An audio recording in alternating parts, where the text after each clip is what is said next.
అదే విషయం ఆ రోజు కిరణ్ కుమార్ రెడ్డి గారికి పంపించాను. ఎవరైతే ప్రిన్సిపల్ సెక్రటరీగా ఉన్న జవహర్ రెడ్డి గారి ద్వారా ప్రిన్సిపల్ రెడ్డి గారికి పంపించాం. చంద్రబాబు గారి దృష్టిలో కూడా పెట్టాను ఆ రోజున. ఇవాళ ఏమంటున్నామంటే ఇవాళ నగరం నిర్ణయం జరిగింది. నిర్ణయం జరిగితే అభివృద్ధి మొదలైంది. ఏదైతే మేము ఎన్నికల్లో గెలిస్తే అమరావతి రాజధాని చెప్పిన వ్యక్తులు ప్లేటు మార్చారు.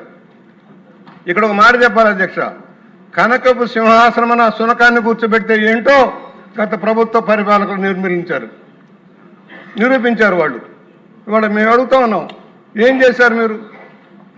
ముందు ప్రజావేదికను కూల్చారు, రాజధాని కట్టడం ఆపేశారు, శ్మశానంగా మార్చడానికి బీడుగా మార్చడానికి ప్రయత్నం చేశారు, ఇక్కడ వేకర్ సెక్షన్ తెచ్చి ఇళ్ళు పెట్టేస్తామని చెప్పి ప్రయత్నాలు చేశారు. ఇవాళ అనేక రైతులను ఇబ్బంది పెట్టారు. కన్నీళ్లు పరిమితం అయిపోయిన రైతులు కనీసం పాదయాత్ర చేస్తుంటే అడ్డుకున్నారు, దేవస్థానానికి వెళ్తుంటే అడ్డుకున్నారు. ఒకటే స్పష్టంగా ఆ రోజున ఇదేదో కమ్మవారి ప్రాంతం.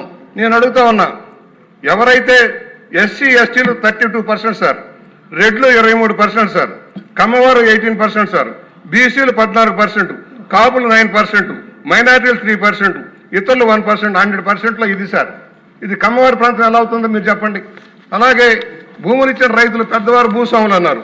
నేను ఇక్కడ స్పష్టంగా చెబుతా ఉన్నాను, ఒక ఎకరంలో ఇచ్చిన వారు 20,490 మంది 10,035 ఎకరాలు ఇచ్చారు సార్.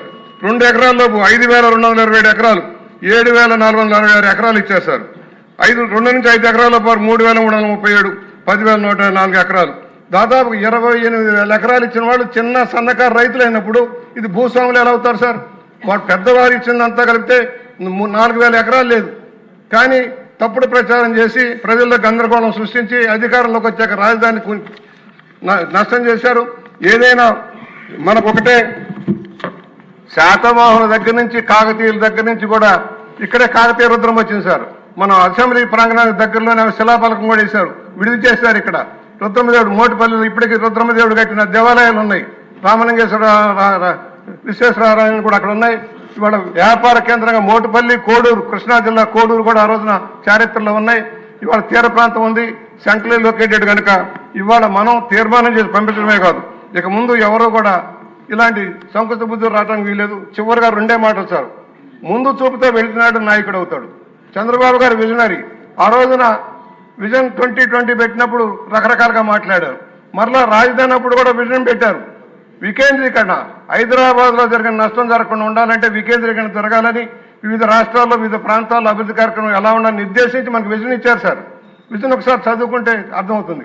మూర్ఖులు వచ్చి పరిపాలన చిన్నాభిన్నం చేసి పెట్టుబడులు పారిపోయేలాగా చేసిన దాన్ని మనం గమనించి తీసుకోవాల్సిన అవసరం ఉంది.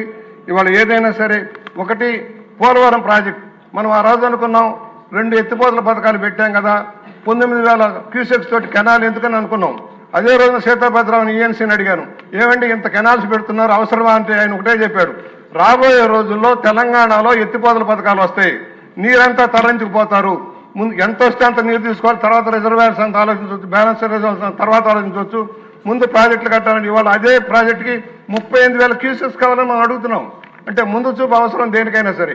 ఆ రోజున పట్టిసీమ కడుతుంటే ఎందుకన్నారు, 25 సంవత్సరాలు పట్టింది ప్రాజెక్టు, ఇంకా పూర్తవలా 25 సంవత్సరాలు పట్టింది. పట్టిసీమ లేకపోతే కృష్ణా, గుంటూరు జిల్లాలో, ప్రకాశం జిల్లాలో కానీ వెస్ట్ గోదావరిలో కానీ నీరుండేది కాదు సార్, తాగడానికి నీరుండేది కాదు.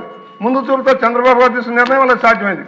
అందుకనే చెబుతున్నాం, ఒక దార్శనికుడు, ఒక విజనరీ, దేశానికే మార్గదర్శనం వహించిన నాయకత్వం వహించగల శక్తి ఉన్న చంద్రబాబు గారి నాయకత్వం ఈ రాష్ట్రం ముందుకు వెళ్లాల్సిన అవసరం ఉంది. అద్భుతమైన రాజధాని, భారతదేశంలోనే కాదు ప్రపంచంలో అద్భుతమైన రాజధానికి అన్ని సౌకర్యాలు వస్తున్నందుకు ధన్యవాదాలు తెలియజేస్తూ ఈ తీర్మానాన్ని పూర్తిగా బలపరుస్తూ కేంద్రం వెంటనే ఆమోదించి ఈ చరిత్రలో మరొకరెవరు తప్పుడు విధానం వెళ్లకుండా నిర్దేశించాలని విజ్ఞప్తి చేస్తూ సెలవు. అనిత గారు